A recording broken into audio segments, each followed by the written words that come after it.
আজি 17 নৱেম্বৰত অনুষ্ঠিত হোৱা আইসকল দেউতাসকল আৰু আজি সেই খৈৰাবাৰী ফিল্ডত অনুষ্ঠিত হোৱা আমাৰ বিভিন্ন জিলাৰ পৰা আহিব পৰা আমাৰ সভাপতি সম্পাদক আৰু আমাৰ কেন্দ্ৰৰ পৰা আহিব পৰা আমাৰ ষ্টেটৰ পৰা আহিব পৰা আমাৰ মেম্বাৰ বন্ধুসকল মই ভোটাৰ্ছ পাৰ্টি ইণ্টাৰনেশ্যনেলৰ বিষয়ে দুই আখৰমান ক'ব বিচাৰিছোঁ মই বড়ো ভাষাৰে কম পিছত মোৰ পিছত কোৱা মানুহে তো অসমীয়াত ক'ব তো জয় ভোটাৰশ্বিপ জয় ভোটাৰশ্বিপ जय भोटारशिप दिनैनि बे मेलाव नुजाथि फैनो हानाय रायजो राजा नोंथांमोन दिनै जोङो बे खैराबारि फिल्डआव मानि थाखाय ज' जाफैदों फालाय बे ज' जाफैनायनि खारनानो जाहैदों भोटार्स पार्टी इन्टारनेशनेलनि जोनोम सान आइफोर आफाफोर बे भटारफ्रा दिनैसिम मोनदाङाखैमोन बे गणतन्त्र हादराव हादरनि मालिका सोर बेखौ मिथियाखैमोन ना बेखौ जोंनि फिलसफिफ्रानो खोन्थादों ना बेखौ जोंनि राजनीतिक नेताफ्रानो खोन्थादों ना बेखौ जोंनि गुरुफ्रानो खोन्थादों रावबो खोन्थायाखैमोन गणतन्त्रनि साइनबर्डखौ लागायनानै दिनै नेताफ्रा गावसिनि गोसोबादि मावनानै बे गणतन्त्र रायजोआनो राजा होननाय हादराव बिथांमोना जायखौ राजा होननानै बुंदोंमोन ओंखाम खबसेनि थाखाय सात जाल्ला खारायदों बिथांमोनखौ थांनानै थानायनि बेलायाव दिनै गोबां क्राइसिस खालामदों बेनिखायनो मोनदांनो हादों दिनै भटारफ्रा मिथिदों रायजोआनो राजाब्ला दिनै ओंखाम खबसेनि थाखाय मानो सात जाल्ला जाखो रायजोआनो राजाब्ला दिनै मानो न' गैजारोङै जाखो बे बाथ्राखौ मोनदांनानै दिनै भटारफोरनि बे रायजोआव भटारफोरनि थांनानै थानायनि बेलायाव दिनै जोङो भटारफोरनि जोनोम सानखौ बे रङियानि बे खैराबारि फिल्डआव खुंनाय जादों आइफोर आफाफोर दिनै गणतन्त्र हादराव दिनै नेताफ्रा गावसिनि माथा मथे मावलांबाय बिनिखायनो जोङो बुंदों नोंथांमोना गणतन्त्रनि साइनबर्डखौ लगायदोंब्ला दिनै बे साइनबर्ड मथे जानांगोन नङाब्ला बे भटारफ्रा दिनै जोङो नोंथांमोनखौ बुंगोन नेतातन्त्र नेतानि तन्त्रनि सिङाव जोङो माब्लाबाबो थांनानै थाया बे भटारफोरनि रायजो बे भटारफोरनि रायजोआव भटारफ्रा जै जै मैयै थांनानै थानायनि लामाखौ मोननांगौ होननानै दिनै जों भटारफ्रा बुंदों आरो भट होग्रा मानसिफ्रा बयबो बिथांमोना थांनानै थानायनि बेलायाव दानफ्रामबो बेथन मोननांगौ होननानै बुंदों आरो दिनै नेताफ्रा मा होनदों नेताफ्रा बुंदों 5 बोसोरनि मुरे बिथांमोना बुंदों रायजोआनो राजा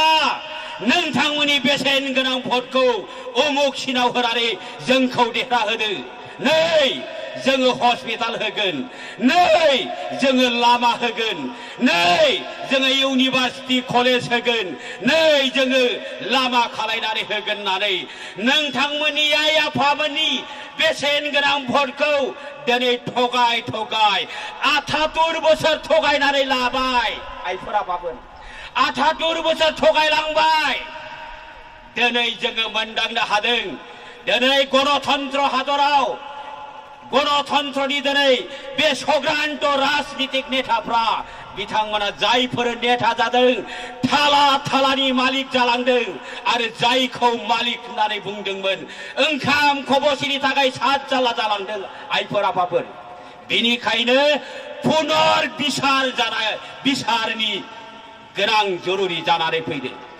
बेनिखायनो जोङो बुंदों दिनै कंग्रेस ओइ बिजेपि এই মায়াবতী সরকার, এই জয়ললিতা সরকার, এই বিপিএফ সরকার, এই ইউপিপিএল সরকাर, এই इजिपि সরকার नोंथांमोना गणतन्त्र हादराव रायजोनि मोजां खामानि मावगोन होननानै ओंखारनाय नेताफोरनि खामानिया दिनै नेताजों नेता रांजों बायलायनाय, नेताजों नेता दिनै एलेन्स खालायलायनाय।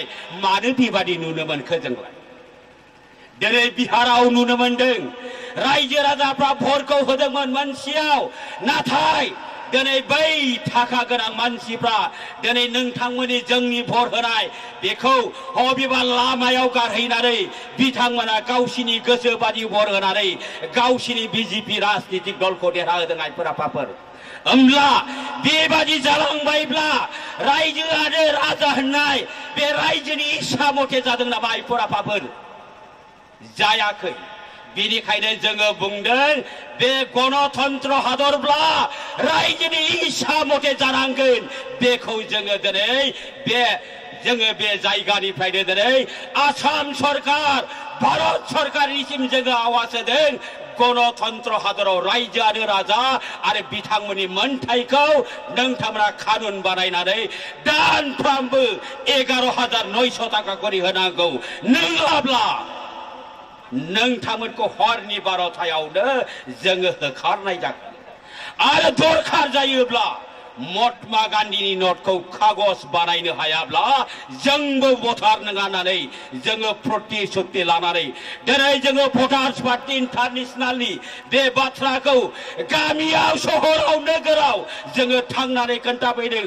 दिनै फैयै फैयै दिनै बे खैराबारि बे फिल्डआवबो गाव सहरात नगरात গৈ ৰাইজে ৰজাপুৰালোকক ভবলীয়া ভোট দি আমাক জয়যুক্ত কৰিবলৈ কয়। তেওঁবিলাকে আমাৰ ওপৰত তেওঁবিলাকে আচৰি দি আমাক ফুটলাই আছে। বৰ্তমান সময়ত চৰকাৰে দালি দিছে, বৰ্তমান চিনি দিছে, বৰ্তমান আমাক নিমখ দিছে। আপোনালোকে আজিলৈকে কি বজাৰত গৈ নিমখ কিনিব নোৱাৰে নেকি? আপোনালোকে আজিলৈকে কি বজাৰত গৈ দালি কিনিব নাজানি নেকি? সরকার দিলেহে আপোনালোকে দালি কি খাব পারে? সরকার দিলেহে আপোনালোকে কি নিমখ খাব জানে নেকি?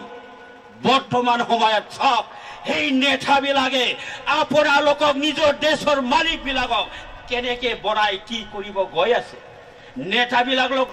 নেতাবিলাকক লাগে পইচা আৰু দেশৰ জনতাবিলাকক দিব বিচাৰিছে নিমখ।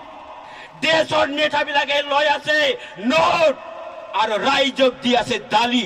সেইটো কোনে নেতাবিলাকে মানি ল'ব নোৱাৰে।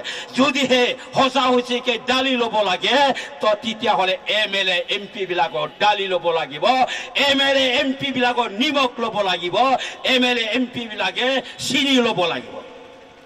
হয় না নহয়? ৰাইজ